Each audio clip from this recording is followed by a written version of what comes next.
Okay, quick music disclaimer here.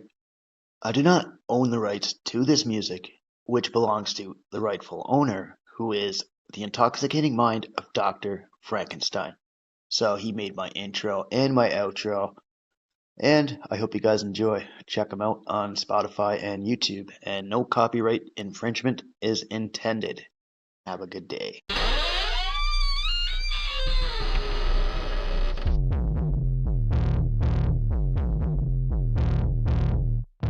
Clear choice of good versus evil, of right versus wrong.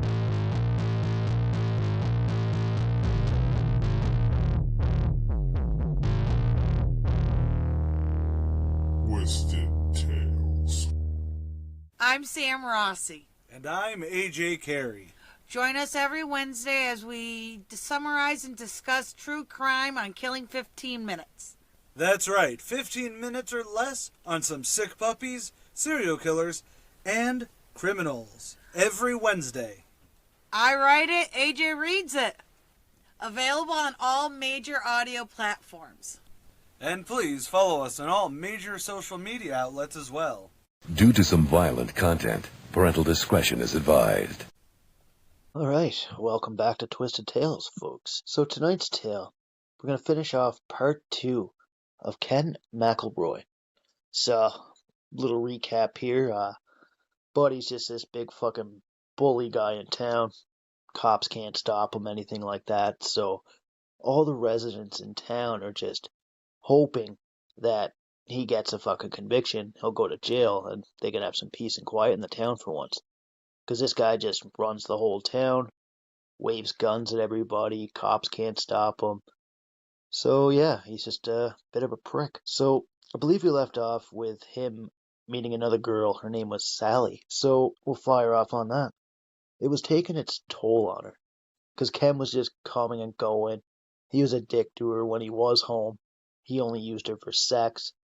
And then he would go out and commit his, small crimes. And even then, after a while, he had zero interest and didn't care about Sally anymore.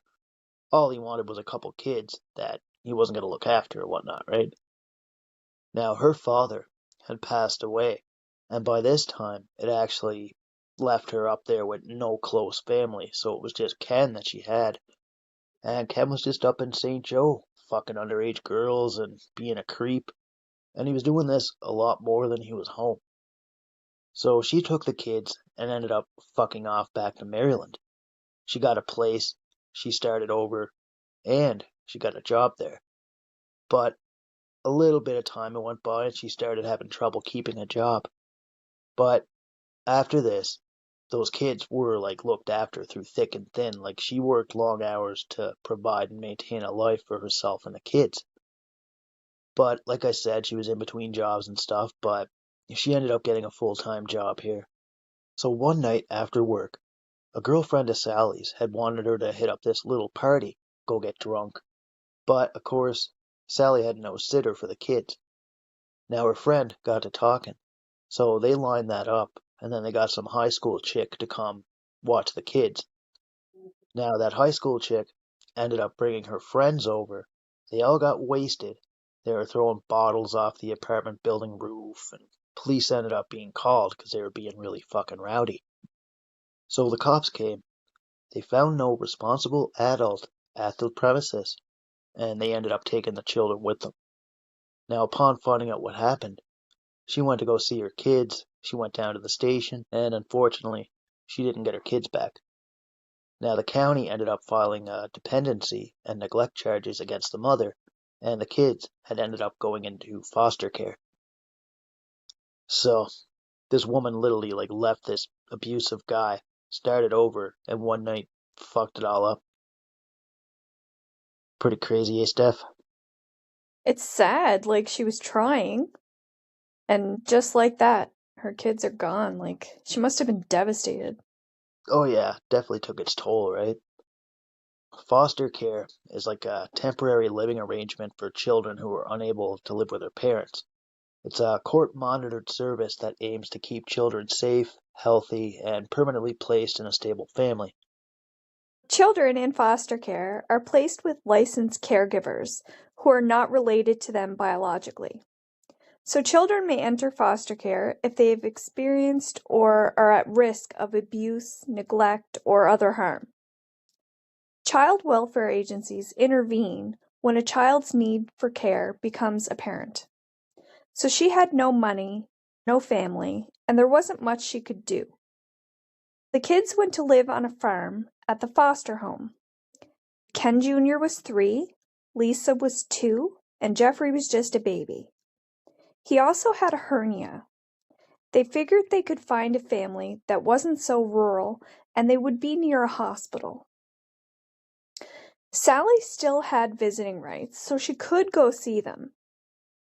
But she never did. So they were there for like a 2-year period at that point.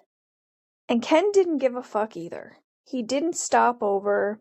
So I guess they just kind of looked out for themselves. Later on, the county terminated both of their parental rights, and they were all put up for adoption. Sally showed up for the final hearing, so I guess good for her for doing that. She got to play with them, like, in the court hallway for a little bit. They said their goodbyes, and then the kids went with the adoptive parents, and that was it. It's brutal that happened. I feel really bad for her. All she wanted to do was, like, restart, have a good, fresh beginning with the kids, and that one night is all it took to destroy everything. Yeah, it sucks, eh? It's brutal. But, she tried. More so, I would say she was just celebrating, like, being away from Ken, right? Having some freedom and enjoying that. Because originally, when she was at the house, she wasn't allowed to leave. Ken was the only one that was allowed to leave and stuff, right? Yeah. So, I could see, like, celebrating some freedom and shit, but You'd lose all sense of control, really. You wouldn't know how to behave after being sheltered like that. no, not at all. Plus all the abuse and everything that stems from that. So now we roll into the mid-60s. So Ken was just pissing everybody off in town at this point. All the townsfolk, all the law enforcement, everybody. And everybody started to hate this guy. I mean, all except the ones that he kind of had his grasp on, right? Like he had his hold on. Now, his crimes spanned all around the St. Joe area and elsewhere. His crimes just didn't cease. Like, they just kept going, right? Because he had all his little lackeys doing shit for him. And the townfolk knew that he was just ripping off grain silos, taking livestock, and doing other crimes from, like, anywhere from Missouri, Nebraska, and other close by areas. Now, Missouri and Nebraska actually share a border along the Missouri River. Now, police and townsfolk knew that Ken was armed and how he carried himself, right? He was smarter than you, and he'd think one step ahead at all fucking times. And plus, he had all these oodles of like stash houses and stuff where he could hide his stolen property all over the land. So it was easy to unload at these spots, right? I mean, nobody knew. Nobody was the wiser, and then just sometime later, they get the livestock from like the auction and stuff to get sold. They'd split up the cash, right? And police had started to check out the auctions just a little bit more, right? Because all the recent livestock thefts and stuff. So they were just trying to pay a little bit more close attention, try to catch them red-handed type deal. Because mostly all these smugglers and criminals will like use these stash houses to hide guns, drugs, or money, etc. Notably, stash houses can like be apartments, hotels, houses, RVs. Like, in other words, a stash house can be like any place used by a criminal to hide contraband. So police would look for these telltale signs and shit of somebody operating a stash house. Odd traffic patterns in the area, a large number of people arriving and going from the house, different shit like that. So with all the thefts in the area, people started calling McElroy a mean son of a bitch and a snake. Now, a lot of folks had like run-ins with him before and stuff, right? Like, because of their missing livestock and shit. He'd just wave his gun around here, and people said you never turn your back on him, because that's when he's gonna strike, because that's what a snake does. They'll fucking strike when you're looking sometimes. Now, McElroy wouldn't say much to police or anything when they rolled up snooping around, and he wouldn't let them search without a warrant because he knew the law, right? Like, even when you're stealing shit, right? Like, branding wasn't as big of a thing as it is now. The law didn't require it back then, so cops wouldn't, like, be able to tell the animals apart and stuff. It would just have to be by, like, birthmarks or some kind of, like, unique feature on the horse. You know, like a scar or some shit like that. Some way you would have to identify the animal by its features. And if you couldn't, then just tough titties. You wouldn't get your animal back. Now, livestock branding is like a method of marketing livestock to identify its owner and shit. So you can mark these guys in some ways, like hot branding. Freeze branding's a thing. Tattooing, ear tagging. I remember that from like buck growing up and stuff. So freeze branding is actually pretty cool. It's like a technique of involving a cryogenic coolant instead of heat to produce permanent marks on a variety of animals. So the marks indicate that the animal then belongs to a particular herd and shit. There were some encounters during his stealing days. So he had some assault charges laid on him by some farmer guy and another woman. Now, the woman dropped the charges, and so did the farmer. Now, Ken smashed the farmer in the mouth with the butt of his gun after paying him a visit. He would always follow up with visiting the folk who would testify against him. He would harass them, threaten them, or hang around their house until they changed their mind and dropped the charges against him. No witnesses, no case. That's a saying that he lived by. Now, by 1961, Kenny Boy met another woman by the name of Alice Wood. She was 15 years old. She worked up in St. Joe at Herman's drugstore.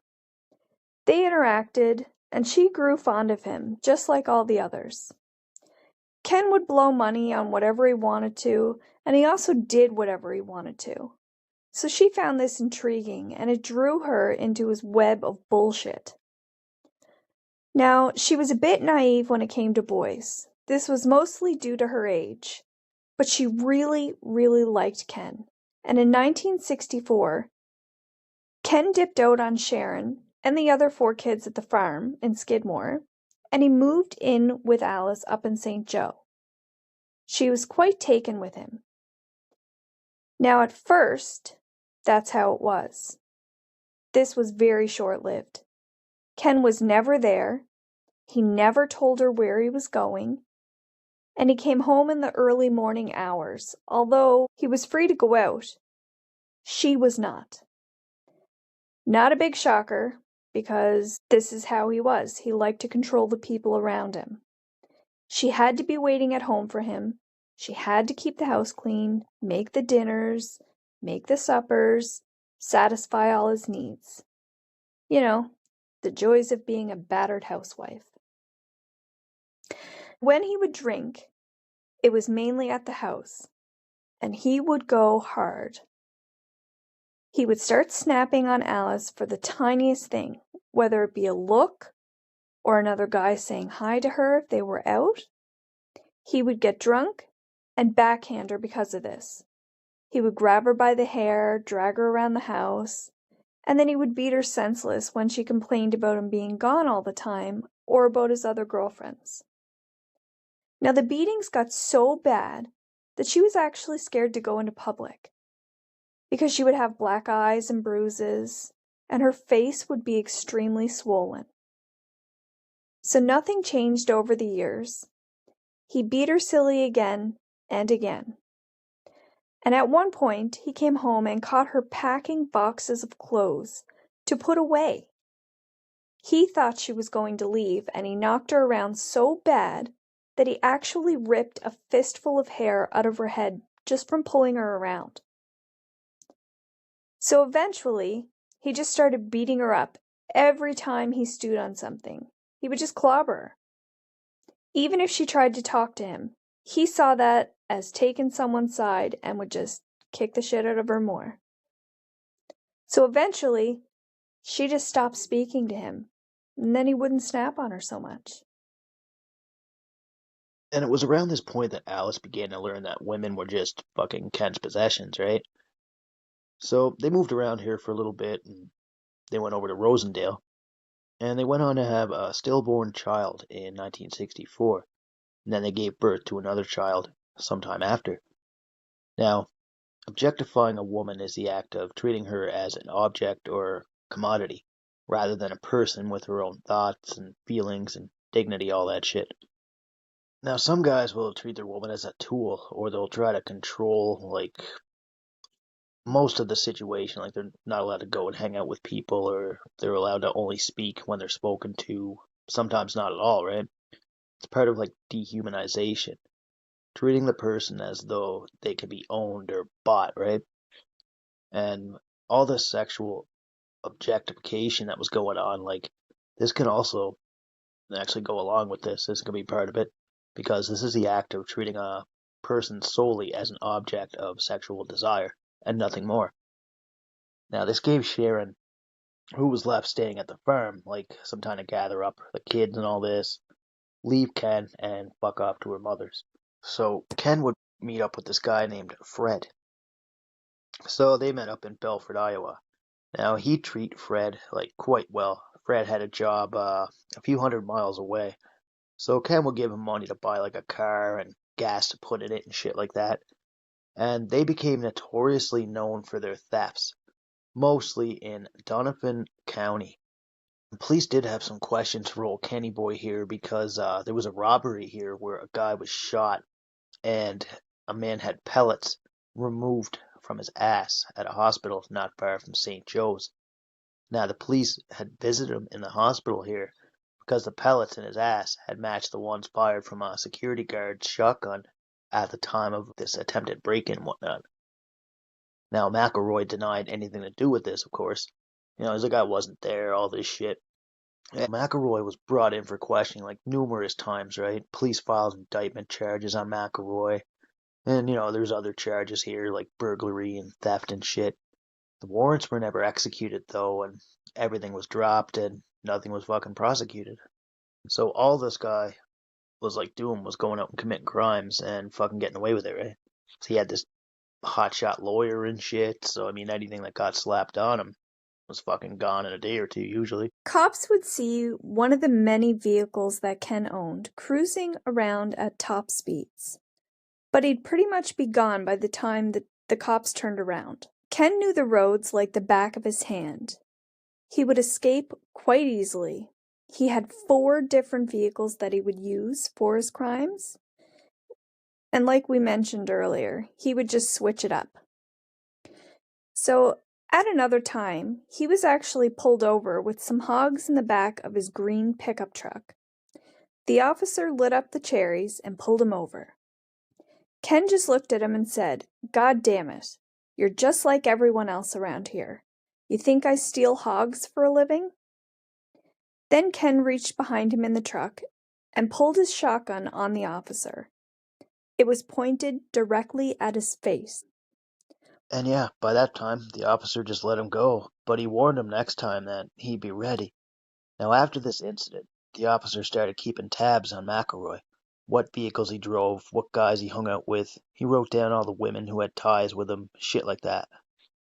Now, the same officer, named Stratton, had pulled him over at least a dozen times more for just like minor things, but this was just a way for him to say that he wasn't untouchable. But McElroy didn't give a fuck about anyone but himself, and he would continue his crime spree and violence well into the 1970s. And by now, he had accumulated like 19 separate felony charges. I think there was like 2 in St. Joe, 5 in Savannah, and 12 up in Maryland. So yeah, he was just fucking around all over the place. Yeah.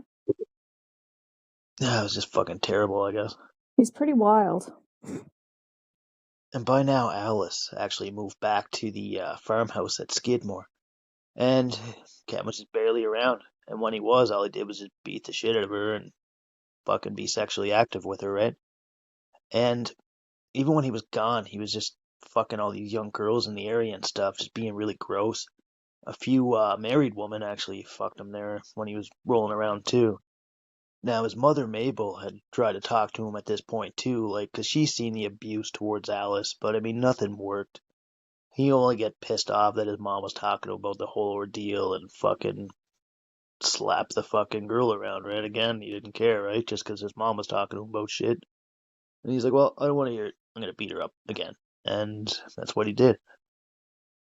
So eventually, she got all fed up with fucking everything Ken was doing, and she took their 3-year-old and she went to St. Joe. She didn't want to listen to this guy's demands anymore, and then she went over to her mother and father's house. So she grabbed a .32 pistol to protect her, her family, and her son. So she sat down to load it. The gun actually discharged, and she shot herself in the hip. And then she was taken to the Methodist hospital for recovery. So I mean, she was just trying to protect herself and shit, and she shot her own self there and went to the hospital. Terrible. Oh, so terrible. Now, Ken knew the number there, right? I mean, you just look at the phone book back in the day, right? That's what you did. You flipped through the phone book, you found a phone number, and you called them. Yeah. Now, Ken, yeah, I mean, simple. Now, Ken kept on calling the house, and he was told what had happened. So then he made threats to come get his kid and stuff, and he'd shoot anybody that fucking stood in his way. So the father gave him a response and fucking hung up the phone. Sometime later, there was old McElroy rolling up in the driveway, gun in hand. So the father's name was Otha. So he had seen McElroy roll up, and he ran to another room to grab a shotgun. So when he came back from the room, Ken was gone. So he walked into the living room, and then a big fucking blast came from outside, shearing the living room window. Glass was everywhere. He ended up getting shot in the thigh from a shotgun blast from Ken's gun. So he seen Ken run to his truck, start it, and he fucking took off. Now, Otha was actually treated at the Methodist hospital, same as his daughter. So some months later, Buchanan County charged McElroy with a felony assault charge against Otha, and McElroy got a dude from St. Joe as an attorney to represent him. So in the months after all this, McElroy would call the farmhouse once or twice a day, making threats, saying that he'd kill Otha on his way to work, he would kill his wife while he wasn't home, and he would just shoot his family if they were seen playing on the playground or whatever. So he just fucking threatened the life of their kids and everything. Now, Ken drove by his farmhouse repeatedly, and he stalked them, and he followed them whenever fucking they went outside. Like if they're going to the grocery store or whatever, he just followed them. So he was trying to harass them here. And the harassment just picked up from there, like it didn't stop. Now, some 10 months later, after brewing on this the whole entire time, McElroy decided just to fuck with him. So this was on January 10th, 1973. Now, Otha was at the St. Joe's pub getting drunk. This was up in Garland's Tavern. So McElroy popped up. He had a corn knife, and he threatened him not to testify. But Otha didn't back down. McElroy left for a short time, and then he returned with a shotgun, really pissed off. So he told the owner to lock the door, and nobody was allowed to leave the bar. So he walked over, and he had the barrel of the 12 gauge into the dude's face, so he just waved it right in the guy's face. He threatened him some more. Then he waved his gun around. Now, Otha didn't care about this guy's threats, which kind of pissed Ken off more, right? Because he was standing up to him. So Ken actually shot the gun into the floor. Afterwards, McElroy pointed the gun at him, and then he slowly backed out of the bar, hoping that his threats had gotten through to the man. But the cops came, as always, too fucking late. And after it was all said and done, Ken was later arrested and released on a $1,500 bond. A few days later, he was charged with trying to deter a witness by a menace attempt to keep him from appearing in court or give evidence against him. The state actually dismissed the felony charge down to a misdemeanor and attempting to bribe a witness not to testify. And by now, a lawyer had taken over defense of both cases. And this dude's name was Richard Gene McFadden. This guy was a Kansas City trial lawyer. So McFadden got into law here back in '56 up in Missouri. He built himself up, mind you, by doing criminal cases, and he won 90% of them. Little short fucking guy here, but, a little gut on him. Nothing too bad, but I mean, the guy was a cunning, devious dude, if you will. And this guy was really good. Like, he was smart, well prepared. Like, if you ever watched The Lawyer in Carlito's Way or whatever, that's who he reminds me of. Okay. Yeah. Okay. Now, he had police to do interview witnesses. He would go through documentation, check up on leads, and he'd go through everything to find a contradiction or a discrepancy. He would grind fully for any loophole that he could, just to keep his client a free man. Now, he happened to be up in Savannah at the time and was approached by Ken. He never knew who he was, never knew Ken's background. They talked and the lawyer told him a price. $3,000 for both cases and $1,000 up front. Here you go, Ken said. He paid cash for it on the spot. Then any time that Ken would get into trouble with the law, Richard would get him off. He paid cash and Ken never said anything regarding the price of his fees. Then came the case with Otha, and the threats and all the stuff that came with it. A bartender on shift that night, who was supposedly going to testify, dipped out and changed his mind. He said he didn't see anything. Alice Wood showed up. She told the court how good of a person that Ken is. She was his character witness. So a character witness is a person who testifies in court about the good character of a defendant that's in a criminal case. Character witnesses are usually people who know the defendant well and can provide examples of their good behavior.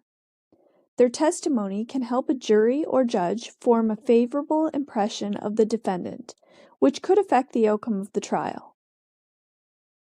The magistrate had seen through her shit. They found him guilty and gave him 6 months. This would be his first conviction. But it didn't stick. McFadden pulled a rabbit out of his hat and the assault charge was dismissed. Pretty sure this went on for a 2-year period. He would get into more run-ins with the cops here and there. They were doing the whole election thing, and there was a new sheriff up in Andrew County. Now, he knew McElroy's history. His name was Reed Miller. He first got to know him back in 1970. A call came from Alice that Ken was shooting at her. She took off in her car, and he followed and ran her into a ditch, and she made it to a house nearby and called the cops. Obviously, she was scared shitless. Now, he seen a yellow convertible cruising down the road at a good pace and pulled him over. Miller pulled his .357 Magnum and took aim at Ken. He told him to get out of the car. Ken did, no fuss, put his hands on the trunk, and the 2 patrol cars rolled up, and he was searched for weapons on his person and the car. They found none. Then they rang up Alice, who was scared to death, didn't want to press any charges.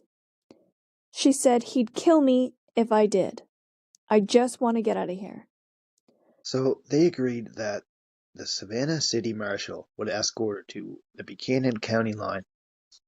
Once across, he would then radio back and then release Ken.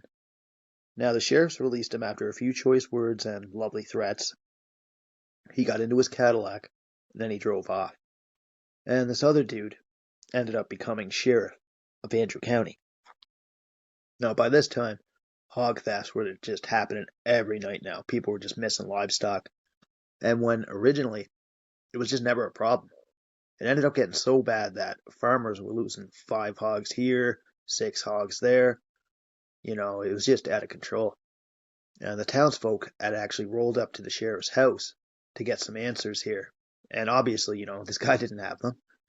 But all he could do is promise that he'd keep an eye on McElroy until he could pin him for a crime.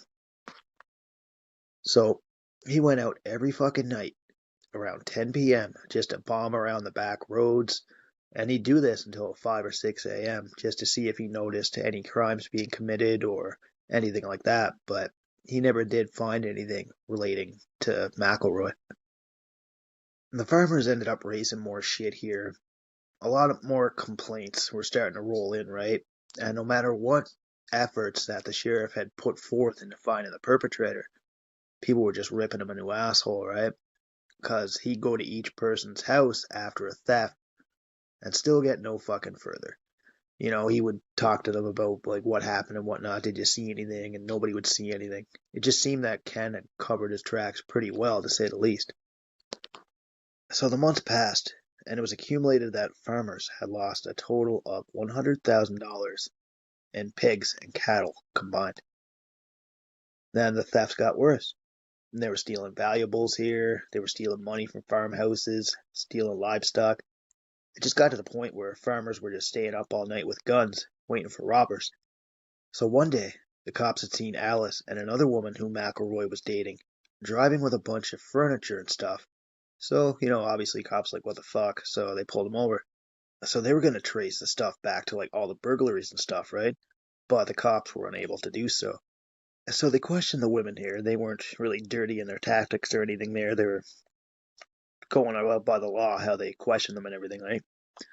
But they couldn't get anything out of the ladies here. They wouldn't give up Ken. So they continued on with their pressure here, just grilling them hard, and eventually, after some time, Alice actually spilled the beans about Ken doing some shit after a little bit of frustration. Now, the sheriff spent all of 2 days driving around with Alice and Marty. The girls pointed out the farms that they stole the livestock from as they passed the area.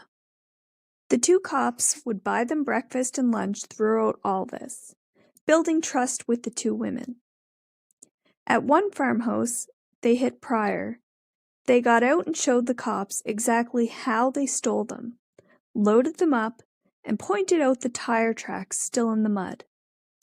They also mentioned how they kept the hogs quiet, and that was by sticking a finger up its ass.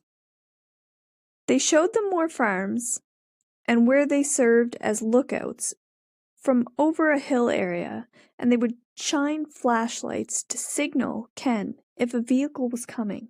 So then the cops just signed a questionnaire, and then they took statements from both women. Now, McElroy was on these bunch of felonies and stuff here, like stealing hogs and stuff like that, breaking and entering.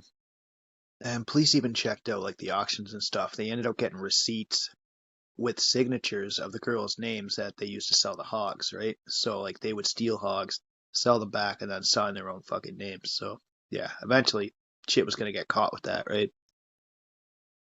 Now they waited at the next auction for McElroy to show up and collect his dues and stuff, and he was arrested for hog theft. And the only trouble was just getting law officers to execute these warrants on Ken and stuff, right? Now one night, on a total fluke here, Miller had run in with McElroy on a gravel road, and he decided to pull him over one night. So McElroy was over by his truck, so the one cop just waited for backup to arrive here, and once they did, they arrested him. They drove to the station, and McFadden, his lawyer, was called, and a bond hearing was all set up here the next morning. And he ended up giving police no issue this arrest at all. Like, he just fucking followed their orders, went to jail, slept. But police would keep tabs on him here, and Ken ended up staying in jail for like 2 days here, then making bond. And shit just went on like this, right? Like, they even put an undercover agent in a cell with him here one night upon his arrest and stuff. So this guy was pretending to be like this hard-ass cowboy. And McElroy didn't say much to this dude at all. There was no getting any information out of him.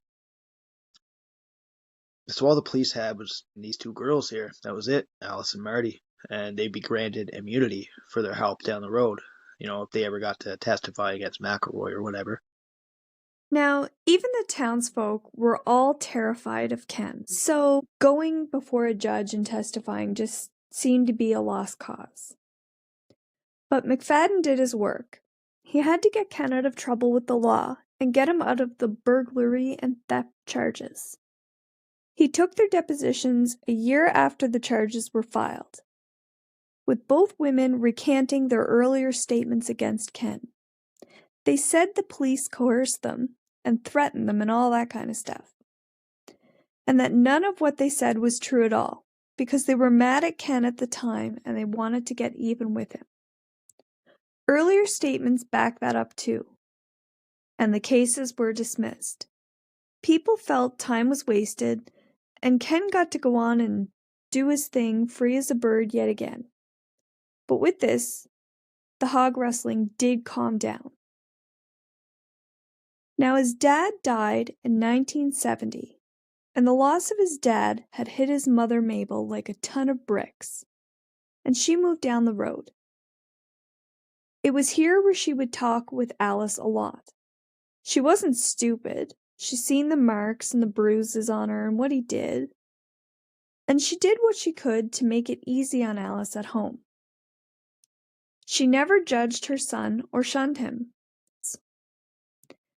In 1973, he had another kid with a girl named Trina that he had gotten with over time. The relationship was just like all the others. He'd go and leave them there, beat her when he got back, so he could feel like a big man, and the women were just too scared to leave him. But it didn't stop her from trying. Now, Trina tried to leave a few times because of how much of a prick he was. He'd just drive around all pissed off until he found them, which he did. He found Trina and Alice one time when they tried to escape his wrath.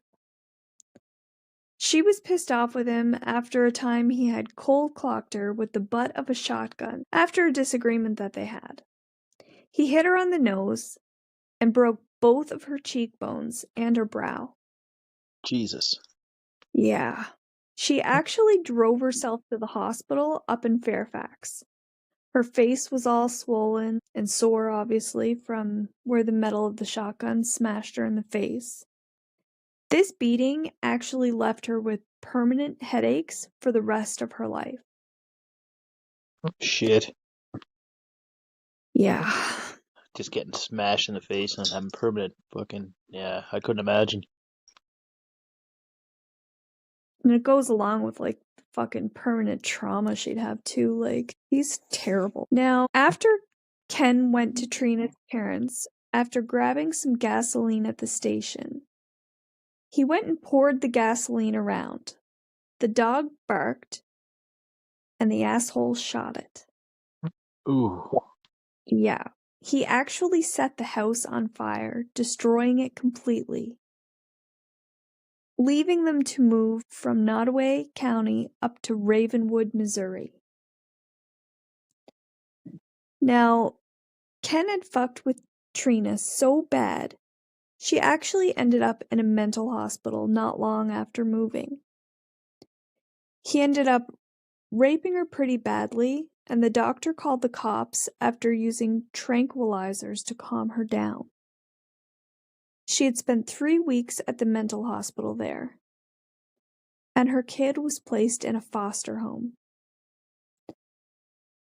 That meant more charges accumulated for Ken. She then stayed with a foster family on an air base up in Knob-Noster. And Ken was slapped with charges of rape, arson, and flourishing a deadly weapon. And the sheriffs pushed him as hard as they got every interaction from then on out.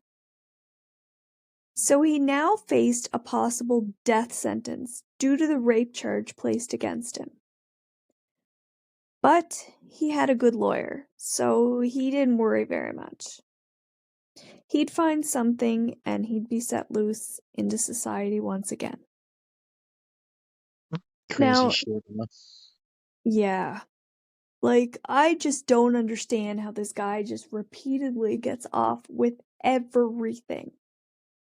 Well, I mean, think of his lawyer too, right? All his lawyer was doing was taking payment, and finding ways to maybe like delay the trial or what have you, or find some kind of technicality and then just get this guy off. And he would just pay him money handsomely every time. So why wouldn't this guy try to find loopholes for him, right? Yeah, fair enough. So by now, him and Alice just fucked off out of Nottoway County for a little bit. Now they left the kids with a family member, and they went to Kansas City. So after he left, the police rolled up to Ken's sister's place, and they made threats to them about taking the kids because he had neglected them, all this different shit like that. And when McElroy heard about this, he just went fucking nuts. So he called up his lawyer, and then it was explained that they couldn't actually take Ken's kids. This was just like a smoke show here to blow smoke up his ass, right? Eventually, Ken was totally surrendered here and released on a $2,500 bond. So, like, all they had to do was just make sure that McElroy didn't get a hold of her in the meantime, right? Like, police just had to keep her secure until she could testify against him.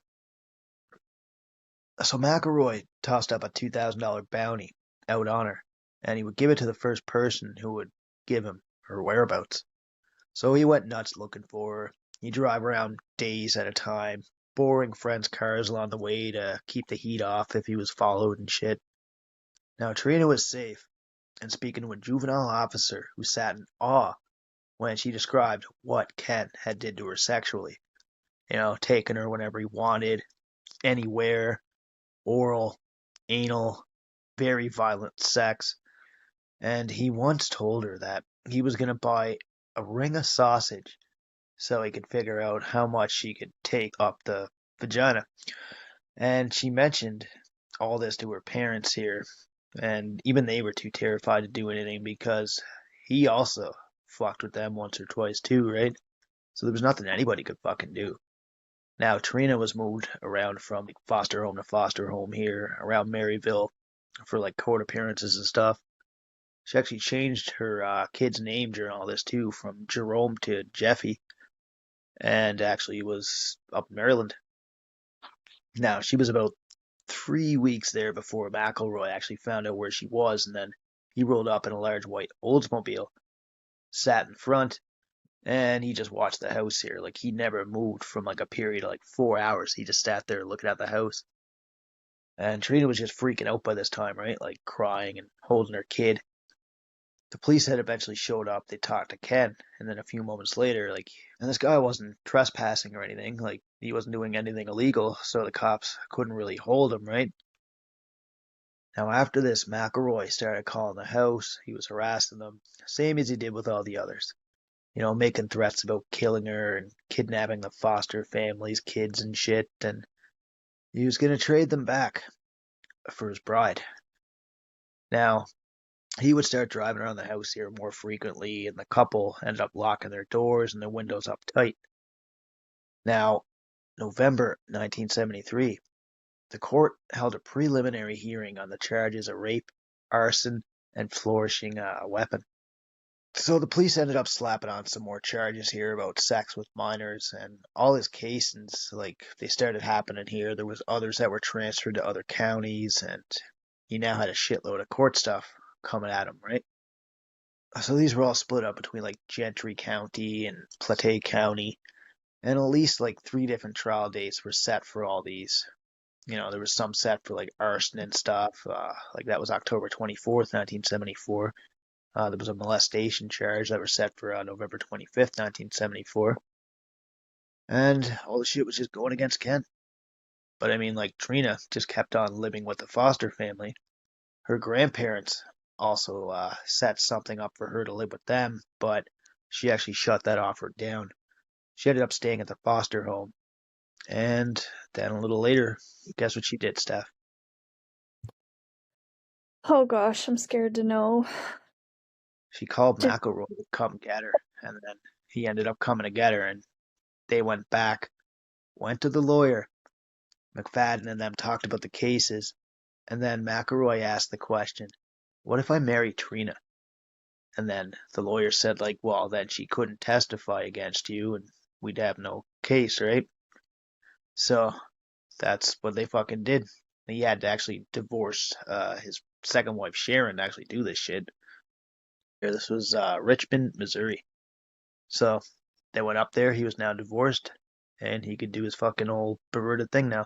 Because a lot of places actually like just tighten their shit up with laws. So like they had the fucking actual common sense to see that, you know, this was wrong on so many levels. So they made the law that when you're 18, you can get married and stuff. Not married when you're like 13, 14. It's fucking disgusting. So they batted around the idea like of a few places and nothing was agreed upon. And then it would have to be Missouri. So Ken needed her parents' consent. And then I'm sure he fucking strong armed them here to fucking get the information and whatnot, right? So Trina's mom ended up coming down here. She gave consent and the papers were done up. So now they found a judge here up in Plattsburgh to marry the two. So McFadden, had to be the witness, obviously, right? And then there was a note by Trina that said, quote, I do not wish to engage in any criminal or legal activities against Kenneth McElroy. That and all accusations that I made against any improper or criminal content between McElroy and myself were made because of my feelings of frustration and jealousy towards Kenneth McElroy. That all such accusations were made when I was under considerable mental anguish, and I do not feel I was fully responsible for said accusations. She said, this statement is true. I do desire that the charges against Mr. McElroy, in which I am the prosecuting witness, be dropped. The above statement is true to the best of my knowledge and belief. Signed, Trina L. McLeod. So feeling they could no longer go forth with the prosecutions on October 24th, 1974, they made up papers and they were filed dismissing the 11 felony charges. Now, leaving the 12th charge to go to court at a later time, and the key prosecuting witness could not be found. So that was acquitted after a trial by jury. Now at this point, they knocked off a ton of felony charges by lawyering up with this dude. Some stuff from 70 to 73 was dismissed and resulted in acquittal due to the fact that the primary witness had no showed. And then the rape charges and child molestation charges got dropped. A lot of people just thought that whatever happens, happens to Trina. They felt shafted on the whole thing. Now Ken was free to do whatever he wanted because a lot of the folk just thought the system failed them. He could do his thing at the dog meets, sell and buy dogs, get his women to train them, and he could sit back a little bit after moving back to the Skidmore farm. By this time, he went balls deep into hog rustling. He'd go steal whole trailers full of livestock by this time, and now working with other thieves, young kids from poor families, unwanted kids, he'd entice them with pop, and he would play pool with them and give them money for a few games, stuff like that. So one day, on July 27th, 1976, there was a dude named Romaine who was from Skidmore. He heard some gunshots not far off and decided to investigate them. It was Ken firing shots, and his green Dodge was nearby. He tried to keep on driving, but Ken gave him shit, and he stood in the middle of the road with a shotgun. There was nowhere for this guy to go. Another dude was driving Ken's truck. Now Ken pulled on the driver's side door and pulled the shotgun out and pointed it 3 inches from his face. Ken screamed at him, "Were you the dirty son of a bitch over at my place in the white Pontiac?" To which the guy replied, not knowing anything about the car. Ken said, "You're a lying son of a bitch," and he lowered the barrel and fired the shotgun, tearing a big hole in this dude's stomach. As Romaine tried to move, Ken loaded up the shell in the chamber, pointed it at his face, and fired again. Now he ducked just before he did this, but felt a stinging in his forehead and cheek, and hopped out of the pickup truck. He took off as Ken shot at him. He ran back to the truck not long after, realizing Ken's gun might have jammed or he ran out of ammo. So he made it to the truck and took off. A few moments later, he seen the green pickup coming barreling behind him in the rear view. So he drove like hell, obviously, panicked, bleeding, sore from being shot, and Ken was directly on his ass. Now, for some unknown reason, Ken dropped back, giving up the chase, and the dude made it home. But just barely. Then his wife got him to the hospital, and the doctors and nurses looked at him. Once under medical care, they found a tear from the first gunshot 8 inches to the left from his navel. He had powder burns and 7 pellets in his abdominal wall. He cut away some damaged skin, placed a drain in the wound, and closed it. Then he was sent home sometime later. Now, Ken would be arrested for this the very next day. He was charged with feloniously assaulting Romaine with intent to kill or cause bodily harm. He said he wasn't there and that he didn't do it, and that's the angle that he played. Like always, and court started up. There were 2 farmers that said it was around 5:30 and saw Ken and the other dude in the truck. Now, the 2 guys said these guys were up from Belford, Iowa, and were doing carpentry work for Ken, and he was there with them around the 6 p.m. mark. So McFadden, his lawyer, played off the time of the shooting and got what he needed to help keep his client out of jail. And after 2 hours of deliberation, the jury voted unanimously for an acquittal. And, like always, Ken was set free. People were pissed and wondered, of all people, why was Ken immune from the law? Now, Romaine told the truth, and the jury believed something else. Time moved on, and as it did, Ken would now start hanging around and driving through Romaine's neck of the woods. He'd see Ken while driving around sometimes and see his truck or car parked not too far from his place. So one day during harvest, Romaine was returning from an elevator where he just brought some beans over and drove past Ken on his way back. Now Ken did a U-turn and followed him, and when he turned into a field, Ken waited at the gate. He got out of the truck, and so did Ken a ways back. Now Ken lifted something up to his shoulder, and boom! Romaine heard a whizzing sound go above his head.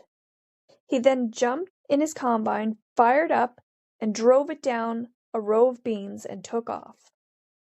After this, Ken was gone, nowhere to be seen. He didn't report the shooting this time. He had seen no point. It would just shake down the same way, so he said, fuck it. There's Romaine Henry's story. He's a farmer who says he was stopped on a country road by McElroy, who accused Henry of spying on him. And then... And he said, well, you're a lying SOB. And when he said that, well, then he more or less laid the barrel of that shotgun right against my stomach and pulled the trigger. And when he did, why, of course, it laid my flesh all open and blew my flesh into this door here. Another shot hit Henry in the face. While the gunman was reloading, Henry managed to drive away. There was a trial. 2 witnesses claimed McElroy was elsewhere at the time of the shooting, and he was found not guilty. How could he get witnesses to do that? Well, I suppose that, I don't know, but I suppose probably money had a little something to do with it. He told me last winter, when he shot the dirty son of a bitch, that was Romaine Henry, he thought he had him shot deep enough that he'd die before he got home. He told you that? He told me that himself just last winter. And his brother... Why didn't you come forward? What for? Why should I tell that when they made such a fool out of the man that they shot? Now Ken had even bragged about the shooting. saying shit like, I thought I had the bastard shot deep enough that he'd die before he got home. Everyone around knew that he did it anyways. Now he just started feeling like a person above the law. Ken and Trina were now living down Cameron, Missouri for a bit, and they actually had a baby girl. Then they moved back to the farm up in Skidmore. He was making good coin now, 10 to 15 grand a job, by burning down buildings for insurance money. Now Ken wanted to renovate the house, get it all done up for his mom. He tore some flooring up and put in carpet. He put in a new kitchen and made a pantry, and turned the dining room into a third bedroom. He also put in a new kitchen. So Ken and Trina would have the last of their kids, a baby named Reno, in 1978. It was around this time when Ken would be home after being gone anywhere from 10 to 12 days at a time. He'd go into town and could hear the townsfolk talking within earshot about his crimes. Or if he was with Trina, they would hear whispers, people talking about them. People couldn't figure out how he was still out doing the stuff that he did, saying that the guy never worked a day in his life and was nothing but a thief. And soon, anything that went on crime-wise was just automatically blamed on him. And yeah, after everything being blamed on McElroy here, like, there was a couple other events that happened here. There was one event at Mom's Cafe. Now, a teen girl and another tiny girl entered the store. So the teen went up to the checkout with the cookies and the chocolate bar, then asked for a pack of darts. Now, upon paying, the clerk had asked about, like, the candy that the young girl had, like, you gonna pay for this? So it was said that she had her own money to pay for that, so it was gonna be separate purchases. So the jawbreaker and the bubble gum were the items that the kid had. So she gave back the change to the girl, and then the young one didn't even move up to pay or anything. So the teen girl grabbed the candy and then put it back in the boxes. And as they went to leave, the little girl ran back up, grabbed the items again, and then went to run out the store. So the teen ended up grabbing the items and then putting them back on the counter. So then the child had run out crying, and another family member of the McElroys came in. This was Tammy. So she flew off the fucking handle here at the clerk. And then she went back and forth. Words were said. And then the clerk explained the whole situation, that everything was good, just a little mishap. And then 20 minutes later, he has a knife in his hand. Obviously, he's asked to put the knife away here, and Ken said, "Nobody tells me what to do." And then he smiled and said, "I have a right to stand here and clean my fingernails, don't I?" So he started digging the knife, or the blade, into his fingernails, cleaning them. Now, not long after, a woman had came in screaming at the cashier, swearing way too fucking much. And this was Trina McElroy. So she wanted an explanation from the clerk. Then Ken just said, "Shut up, let her explain." And then the clerk repeated what happened. Everything was fine. And then they just wanted McElroy and the family to leave. So Ken wanted a pack of Camels. And the cashier looked him straight in the eye and said, "Sir, I understand that no one in your family wishes to do business in this store anymore." Ken just replied, "That's right." And Ken and Trina left the store without saying another word. And that was that, right? It's not like these two are ever going to cross paths again or anything like that. Now, the two store owners were definitely like a little bit shaken up and everything, right? But they stood their ground. And nobody really does that to fucking Ken, right? So it was just different for him, right? He took it Yeah. all in.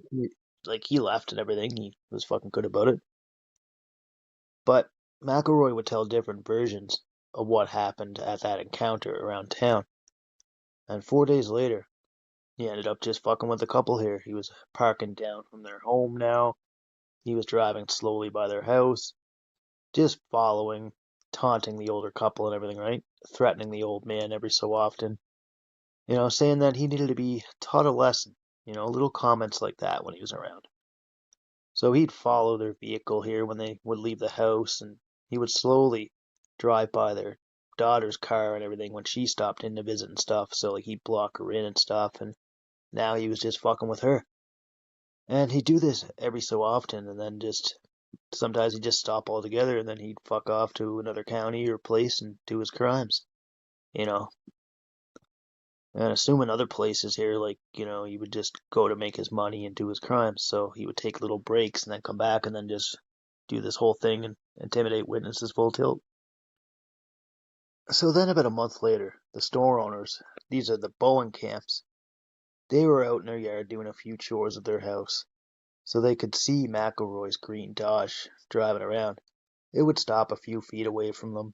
And then inside were Ken and Trina, a couple dogs in the back, and both of them had guns. Now McElroy stared at them a moment here, and then he got out of his truck, began to look at his truck, popped the engine and shit like that, just pretending he was like working on his engine and stuff, not really harassing them, right? Then he talked to Trina, talked to the dog here, he let the hood down, turned off his truck, fired it back on, and he left. So the older couple thought that ignoring him just worked, but it did not. 45 minutes later, he came back and pulled up to their driveway, and they heard 2 loud gunshots. So the wife, Lois, looked out their window here, and there was McElroy, shotgun in his hand, standing in front of his truck, staring at her. Now the husband, Bo, was asleep at this time, but he was awake now. And as Lois turned off the lights of the house, McElroy started up his truck, and they left. So, a half hour later, he drove back, parked in the same fucking spot, fired again with the shotgun, and then waited a moment and then drove away slowly as the couple watched from their window. So this is how he got his jollies off. Like, he got off on fucking with people, right, Steph? Like, Yeah. just the sense of, like, him being untouchable and all that. Like, he could do whatever the fuck he felt like, right? But, it wasn't just him that had guns, too. Like, the whole town had guns. A lot of people did. Because most of them were just ranchers and shit like that, right? It was just an everyday thing to have a gun in the back window of your pickup truck, right? It was your God-given right. So by morning, the whole town knew about the shooting at the Bowencamp's place. Everyone chatted about it. This was like all around town now, right? But nothing came from it. Police never even looked into it. They never went up that direction at all. So this is what the fucking town was dealing with too. People just not doing their job, not giving a fuck, and they would get tired of this guy doing shit, right? So by morning, the whole town knew about the shooting at the Bowencamp's place. Everyone chatted about it around town, but nothing came from it. Police never even looked in that direction. Now, 2 days later, Ken was back around the property when Bo was getting off work. He seen his empty pickup truck around his property. Tammy and Trina were in front of their house walking around but not saying anything. It was now around 7 p.m. Not long after this, Ken rolled up in another vehicle, aimed his shotgun out the driver window, and fired 2 shots. Then, both pickup trucks took off almost immediately. So they waited a couple more hours, and nothing happened, so they turned in for the night. As soon as she started to fall asleep, she heard another shot, and it hit the house this time. He wasn't just firing into the air anymore. So she snuck down and looked out the kitchen window. She saw him out there with a shotgun and climbed into his truck and backed up a couple feet. Then he got out, fired a couple more shots, and Lois sat inside watching for the next bit. Nothing else went on, so she decided to go to sleep. In the morning, she went out to see where the buckshot had hit, and it was a tree that had been hit. After this incident, Lois went and bought a 20-gauge shotgun and placed it in her bedroom closet. The couple left it at that and never notified the police, as there wasn't anything that could be done about Ken. A sheriff was near the store a few weeks later, and Lois did mention that this stuff was happening. She said, "It'll come to the point where one of these nights we're going to have some help." Giving him a heads up of the situation, the officer said, "I'll do my job." Now the officer caught up with him sometime later in June, and Ken was parked in front of the couple's houses of all places. He rolled up beside him and said, "What are you doing here?" "Just sitting here," Ken said. The officer mentioned he heard there was a shooting of a shotgun around here, and Ken mentioned it being close to the 4th of July and that it possibly could have been firecrackers. So the officer put it in gear and drove on. Now the very next night, the officer was in his driveway, and he saw 3 pickup trucks slowly creeping by. Ken in the first vehicle, a woman in a red Chev, and another woman in the rear vehicle. Lights were off and distance maintained between each one. They circled around once and left. It was here that Dunbar realized that trying to help someone that Ken was after was also putting him in jeopardy, but that was part of his job. Ken then began to spend quite a bit of time with his family and friends. So he was hanging out with his friends, playing with their kids, giving them toys, picking on them, hanging around, just relaxing. Then, on the night of June 27th, Bo closed up the store and went home. He started watering his flowers outside the house, when Ken pulled up and parked by the house and watched him for a half an hour. He fired the truck up and drove away. He'd do this every chance he got just to harass and terrorize them, just to give them that feeling of uneasiness. Now Bo was at B&B Grocery, and Ken was getting gas, and started talking about how Bo needed to be taught a lesson. Then proceeded to the local bar for a few drinks. He sat there and drank calmly for a long time. He finished and drove over to the grocery store and parked his vehicle. By now, Bo had noticed him, and he had watched him for some time. Bo and another were waiting for a technician to come to service the air conditioning unit in the grocery store. And at this time, Ken drove around the block and circled, pulling down by the loading dock portion of the store. He got out, walked over, and asked Bo if he had called the cops. He said, "I have no reason to." "Are you mad at me?" asked Ken. Bo told him he's on private property and he's trespassing. Ken chimed back, "Nobody tells me what to do," his famous lines. Then he turned away to leave, and there were 4 boys over by the tavern. Ken talked them up, gave them $5 and told them to hit the store up. He walked back towards Bo while he went back into the store a moment. Then he came back out. He had both barrels of a shotgun waiting for him. So yeah, this guy got a whole fucking shotgun in his face, right? And he thought for a second, is Ken bluffing or is he gonna shoot?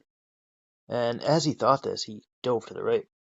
As he did, he heard the blast of a shotgun, then felt a slight pain in his neck, fell to the ground about 2 or 3 feet within the doorway.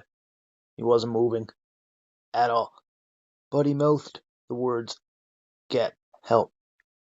So this guy wasn't moving here, and nobody was around to help him. A couple people heard the shot, so they ran to the back of the bar here, and they seen him laying in a pool of blood. So they called an ambulance for the victim here.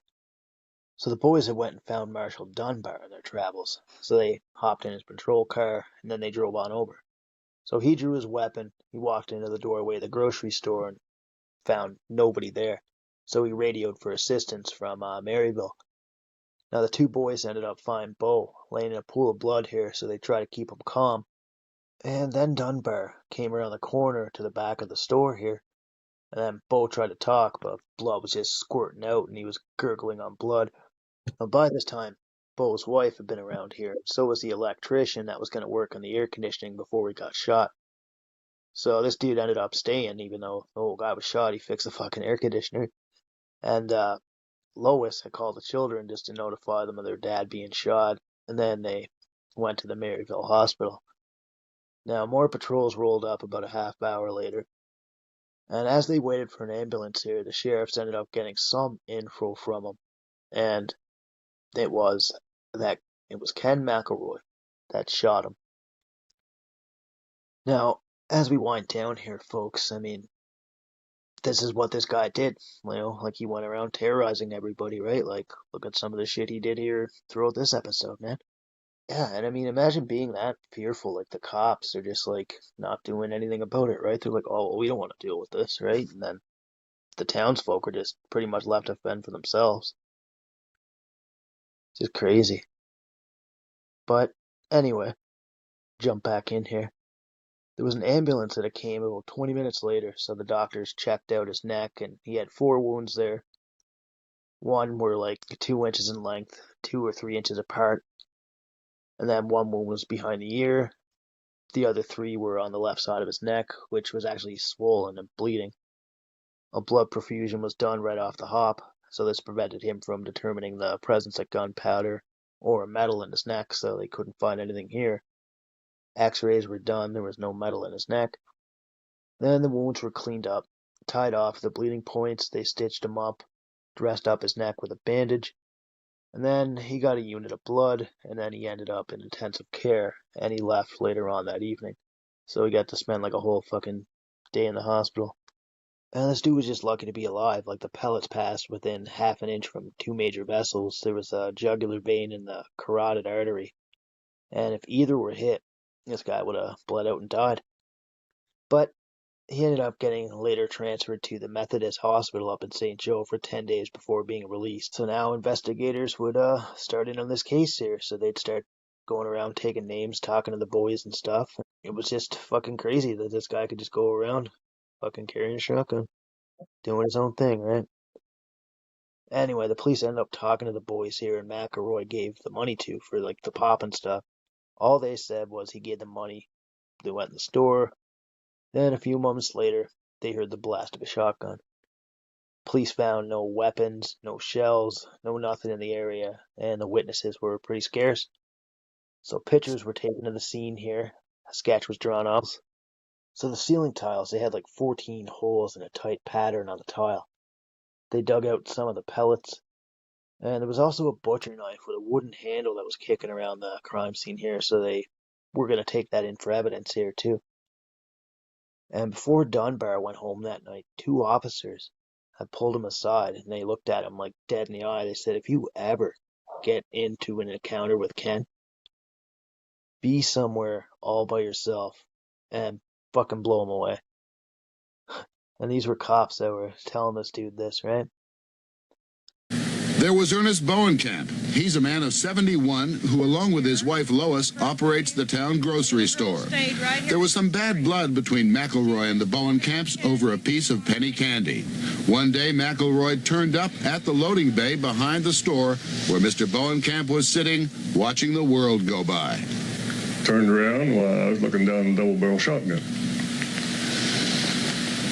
And I thought to myself, now, is he going to shoot, or is he just going to scare me? So I thought if he's going to shoot, I better dodge over. So I dodged over just in time. He got flipped against my neck. And that's all that story, because I was out the rest of the time. I've known him all my life, besides the 7 years I've been married with him, and he was never that way. He never caused no trouble with nobody. You know, he was a good man. What about the Bowenkamps? I wasn't with him that day. You know, I couldn't answer for that. I do know it was self-defense. His wife, Trina, is either his 3rd or 4th wife. They began seeing each other 10 years ago when she was 14. At 16, she accused him of rape. Yes, he was charged with it, but it's not true. You brought the charge against him? Yes, and it's not true. Why did you do it? Jealousy. I was jealous over him, but it's not true. He never had to do anything like that in the first place. Apart from that rape charge, McElroy had perhaps 24 other felony charges in this and neighboring counties over the years. Oh yeah, no, it's just pretty crazy, man. Like, even the cops, like, I know they would look out for, like, Ken's vehicle and everything too. Like, he knew what fucking places to avoid, right? Like certain routes, and he would use the back roads to avoid detection and stuff. Like the cops definitely had a few neighboring patrols out, looking for this guy every now and again. It just went on like this, back and forth, and Ken's lawyer would just come into play, he'd get him off his charges, and he would just piss off the town. So a few days later, Officer Stratton had seen McElroy as he was pulling into the center of the town, Fillmore. So he called in the sighting of him. He described the truck. I mean, not that they needed one, right? He drove the same old piece of shit. Now McElroy started driving slowly down the intersection, so he picked up speed, and then he drove on. So Stratton began to follow him. He stayed a little bit back, and he ran the registry on that. So it came back as Trina McElroy, the same vehicle that was seen at the time of the shooting. So McElroy sped up a little bit more, and the officer was ordered to stay away about 100 feet or so until backup had arrived. So he followed him onto the back roads, which McElroy knew very well, and then he went deeper into the bush. He knew the area, so he could just take off in any direction, right? Like, just find a way to shake his tail. So the sheriff had radioed back and said that he was going to follow him alone, and then he radioed in his position. So McElroy had pulled over a little ways ahead. The spotlight was glared on him here. Officer Stratton slowly opened up his door. He used it as a shield, and then he grabbed his Remington Wingmaster 12-gauge pump. And this thing had like the barrel kind of sawed off too, so it was like a great little short-ranged weapon, right? So he demanded Ken to step outside the vehicle here. So Ken's door opened slowly. The sheriff then told him that he was under arrest for investigation of an assault with a deadly weapon. And Ken just fucking played dumb, right? He's like, "Oh, who got shot?" he said, right? Now the sheriff had come around from the side of his door towards McElroy, and then McElroy turned around, he spread his fucking hands and everything, and spread his feet. He obeyed the sheriff, and Trina was actually beside the truck here. Sheriff told her to get in the truck, and she did. So McElroy was on the left, and she was on the right. Trina spoke up. She said, "Who got shot?" So the sheriff said, "The grocer up in Skidmore." Now McElroy said that he didn't shoot anybody, right? Like he always does, right? And then backup arrived to where the sheriff was. They checked things out. They cuffed Ken. They cuffed Trina. And then they searched the car. The vehicle was searched. No weapons were found, no ammo. The thing was totally clean. And the arrest was made up in Andrew County. And then Trina was hauled off in another car. So since McElroy had shot Bo alone, there was no need for Trina, so she was kind of off the hook here. And then when McElroy was asked about the shooting, right, he just said, "Fuck, I didn't do it, right? I didn't shoot anybody." And then Trina was released shortly after. And then a little bit after his arrest, there was a phone call that was made to the sheriff's home where his wife had answered. And a voice said, "Something bad is going to happen to your husband. He's not going to live until trial." And she's like, "What the fuck?" So she hung up. She called 911. And then officers came out to keep an eye on her. And in the meantime, they just questioned him in the station here. Like McElroy gave details in the sheriff's home, even though he never actually stepped foot inside the home. So we asked McElroy how he knew this, because he got a few things right about the layout of his house and stuff. So McElroy said that he looked through his windows with a high-powered scope. And then, with that, McElroy was locked up for the night. The following morning, he was transferred up to Maryland, and as a prosecuting attorney for the Nottoway County, had filed a Class A felony assault on the first against McElroy here, for him in attempting to kill Ernest J. Bowenkamp on July 8th of 1980. So bond was set at $30,000. He was released from custody, and he gets to fuck with the community once again. Now, at that time, Ken actually signed a document stating that he would keep the peace and be on good behavior. And this document never stated anything in it about like firearms or possession or anything like that, so obviously he could still have his guns with him now. So the courts just set a preliminary hearing on August 18th, 1980. Now, stories kind of just circled the town, right? Because Ken was just getting off with everything. Everybody knew that he fucking shot Bo. I mean, there was no doubt about that. And some of the community had even looked up to the sheriff for arresting McElroy. Some were still scared of him because of like the attempted murder charge and stuff, so they kind of just steered clear of him. And even if McElroy was slapped with more charges, right? Like I said, he wasn't worried. He had his fucking lawyer in his pocket, right? So he'd be just fine. So the evening of July 9th, McElroy rolls into the D&G Tavern. There's roughly 20 people or so inside.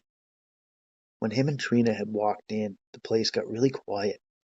So he walked up, he ordered a beer, and he sat at his usual stool. Kind of just carried on like normal, right?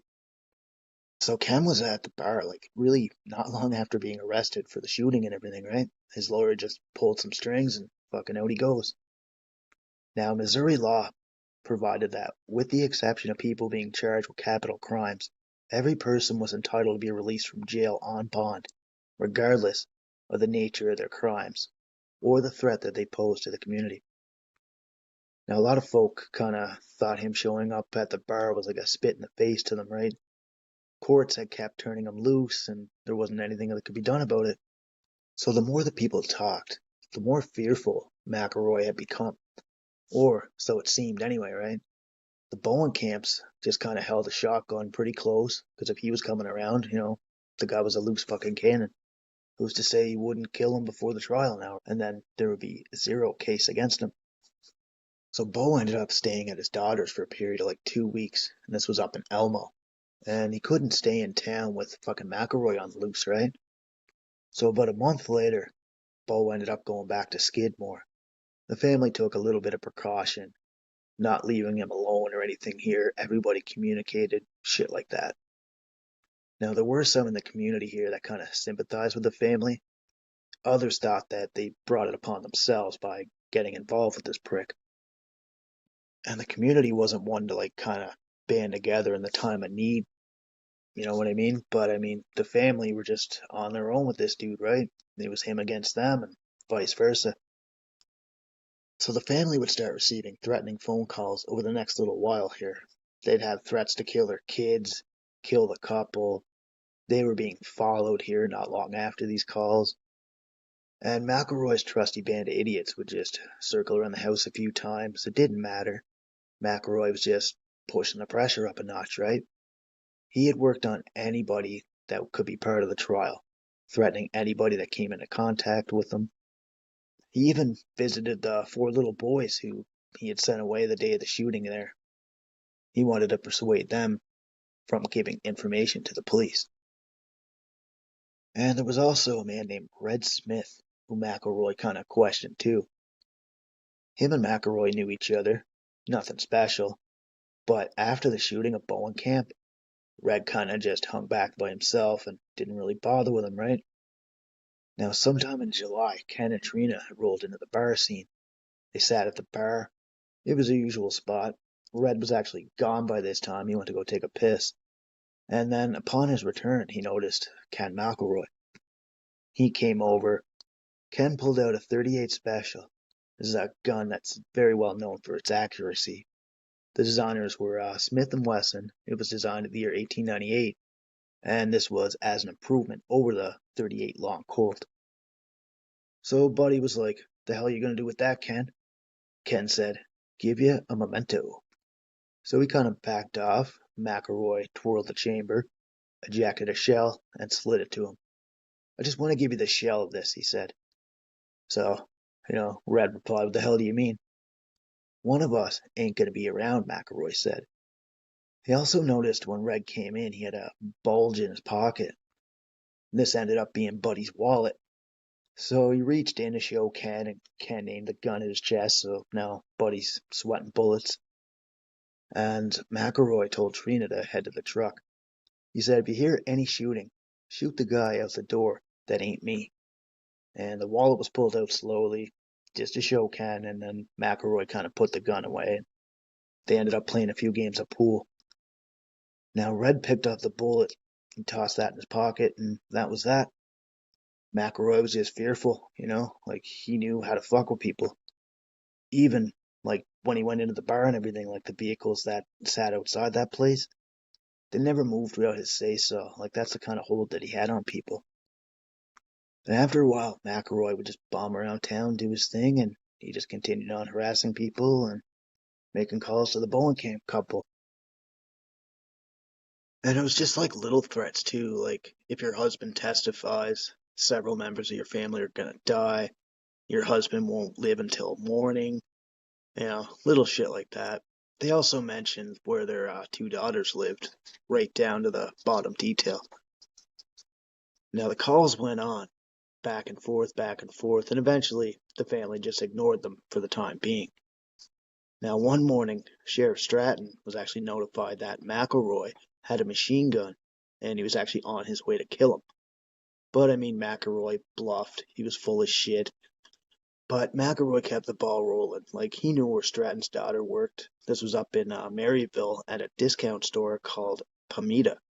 So McElroy started, like, standing in line and shit here. He would have a basket of items filled to the tits. She would ring in about half of it, and then Ken would just walk away, and leaving her to actually cancel each item, one by one. So after about the fourth or fifth time, she began getting pissed off, but I mean, there wasn't much she could do. This guy was just a prick, right? Now, the sheriff's other daughter, Vicky, she was a nurse at the St. Francis Hospital up in Maryville. So she started seeing Ken in the hallways and shit here, mostly just on the floor that she worked. Now, she asked, like, co-workers around if anybody knew who he was, and, everybody knew who he was, but he never said a word to her. He actually followed her one time to the grocery store, the shopping mall, and then when she returned back home, he just parked in front of her house. So obviously that scared the shit out of her, right? Now the sheriffs made mention to them that this was just likely a little bit of intimidation stunts and he wouldn't really hurt them. The news of this spread around for everybody to hear. Some folk thought that somebody would just shoot Ken sooner or later, right? And another day, Marshal Dunbar was at the bar having a beer. Ken rolled up, sat right next to him. There were two dudes playing pool, and a couple other people sitting around having some drinks. Everybody dipped out. It was pretty much just Dunbar left in the bar with McElroy. So he was served beer. They kept it going. They had about 3 or 4 pops each. So he was just going on about Sheriff Stratton. So McElroy had told Dunbar that he was going to drive over to Stratton's house at night and nail him while he was out in the yard. Or he'd wait in the bushes and then just fucking blast him with a shotgun. But I mean, McElroy was just a loose cannon. He can give a fuck. This is just how he was. He just kept doing shit like this. Now, going forward, the town put on this whole little show. This was the big old gathering here of the Punkin Show, Punkin. So this was August 10th, 1980. So there were a lot of dances on the go, parades, frog catching, beauty contests, tractor pulls, all that shit. Everybody was out, the whole entire town. There was entertainment for the kids, and it was something to do, right? Now, people were sitting on the hoods of their trucks, drinking outside the bar, watching all the entertainment. And then Ken and his daughter Tammy were sitting in the bar in the corner. Then, all of a sudden, in walks a man that McElroy doesn't like. Go figure, right? Now, this guy's name was Chris Gosley.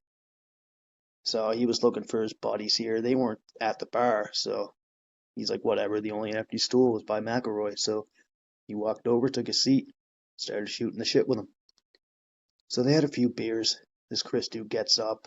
He's acting all buddy, right? He told Ken that he was the best coon hunter around, meaning the practice of hunting raccoons.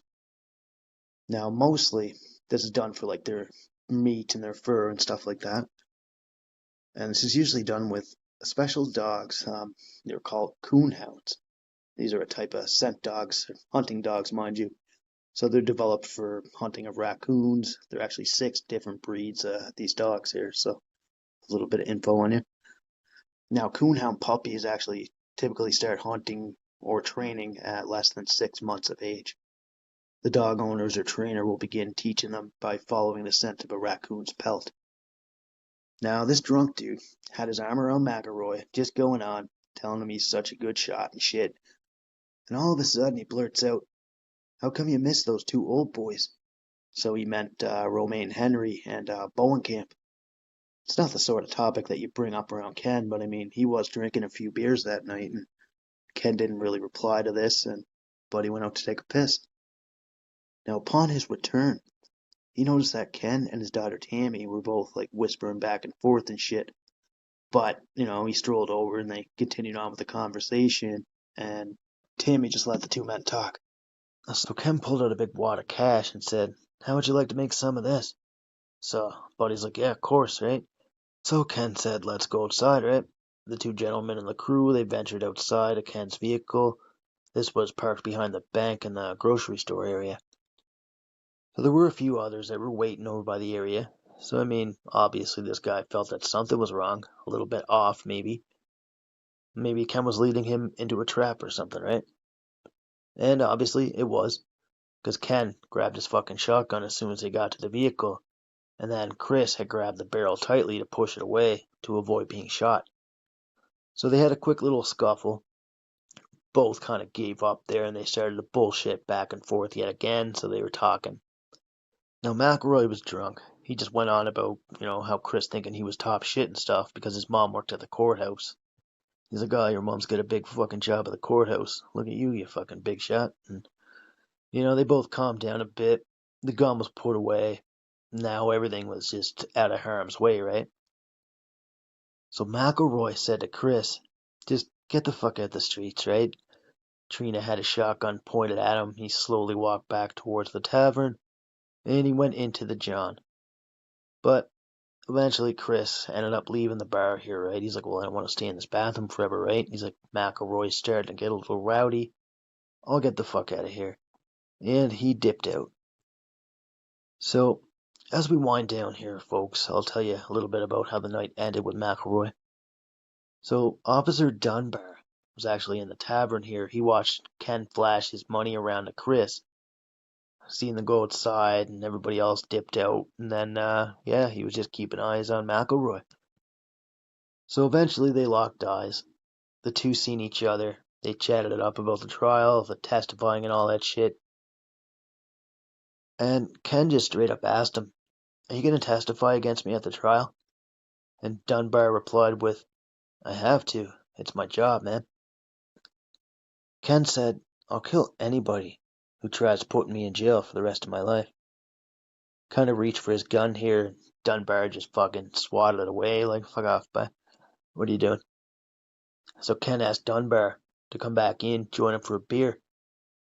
He declined this because he kind of sensed a trap or some sort was kind of brewing in the mind of McElroy. Now Ken's girls had guns on Dunbar.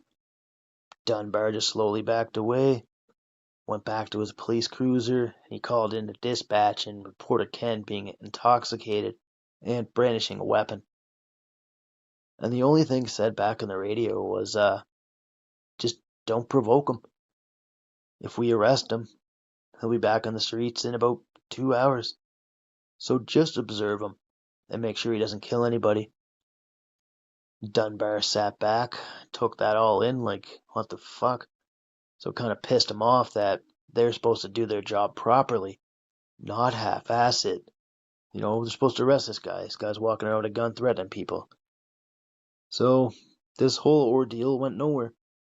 So it left the sheriff to kind of, think of his stuff, and he watched Ken's crew fire up their vehicles. They had their guns, and they drove the fuck down the street. So what was he supposed to do?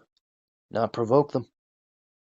So that Monday morning, this guy was just wicked discouraged. So what did he do? He walked in, he handed in his badge that morning, and he resigned as the sheriff of Skidmore. And he walked out. So this kind of left the town pondering, like, what the fuck's going to happen in Ken's next case, right? Is he going to face charges? Is he going to face freedom? Who knows? But we're going to find out on the next episode. Now, Buddy's court date and everything was set for August 18th, 1980. This was at the Nottoway County Courthouse up in Maryville. And the presiding judge was Judge John Fries. So, we'll talk more about that preliminary hearing that's coming up on the next episode. So thank you very much for tuning in to Twisted Tales, folks. I'll have this up the next day or two. Stay safe. Thank you for tuning in.